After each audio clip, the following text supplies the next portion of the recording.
देश एवं राज्य रे गोटे अघोषित एमरजेंसी कहले अत्युक्ति हम नहीं। कारण जो भाई भाव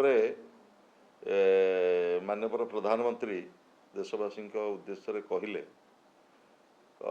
मुझे चारि भाग देखा चाहे।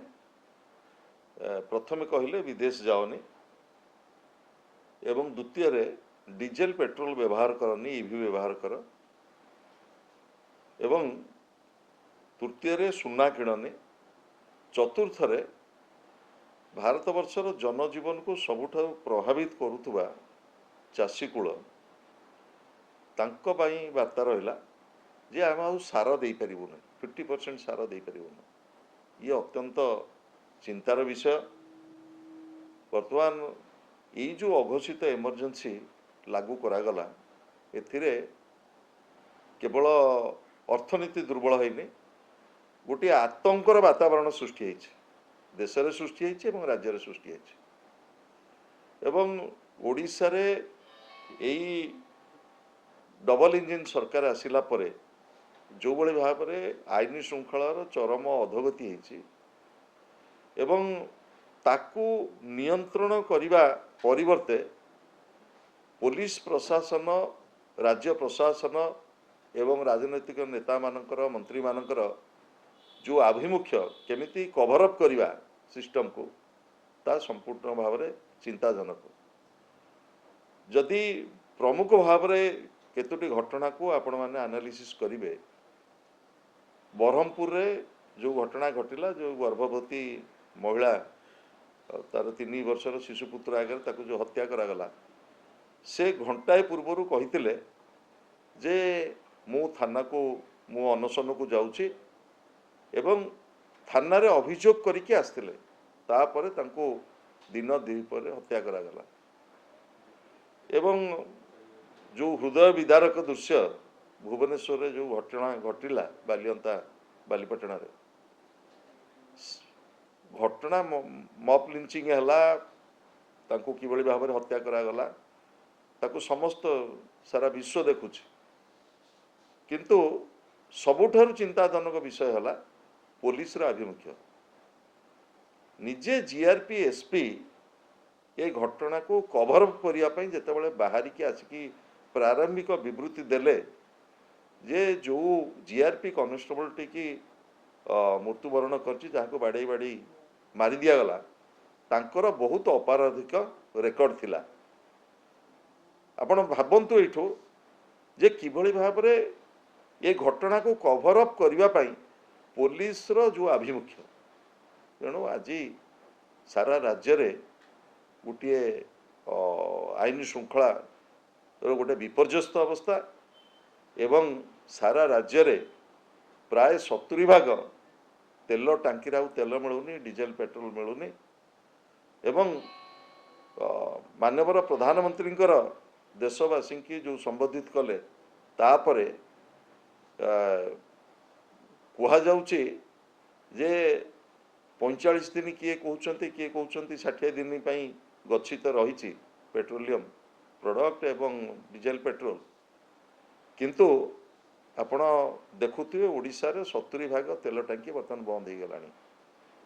जस्ट इलेक्शन परे परे रिजल्ट बाहरला परे कमर्शियल सिलिंडर बढ़ीगला 985 टंका एवं डीजेल पेट्रोल बर्तमान उपलब्ध नहीं।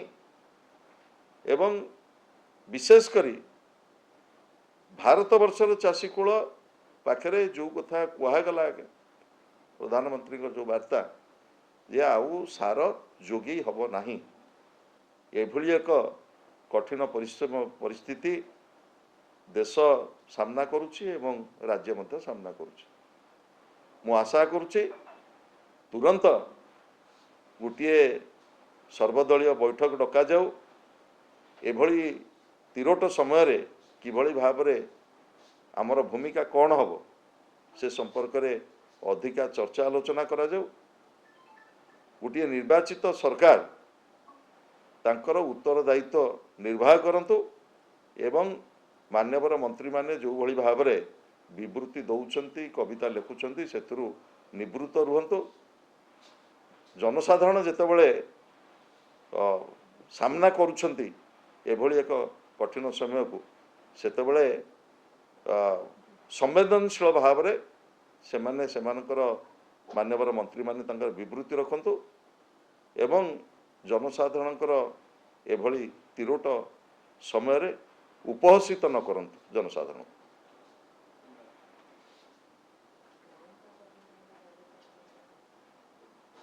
वर्तमान जेतेबेले कुहागला जे डीजेल पेट्रोल व्यवहार कमा एवं ईवी गाड़ी किण आ भितरे जदि स्थूल भाव में आमे देखिबा एवं चिंता करिबा ये गोटे मार्केटिंग स्ट्रेटेजी ईवी गाड़ी जो माने निर्माण करुछंती तांकर किभली भाव में बिक्री हबो सेतिपाई केंद्र सरकार ये जो व्यवस्थित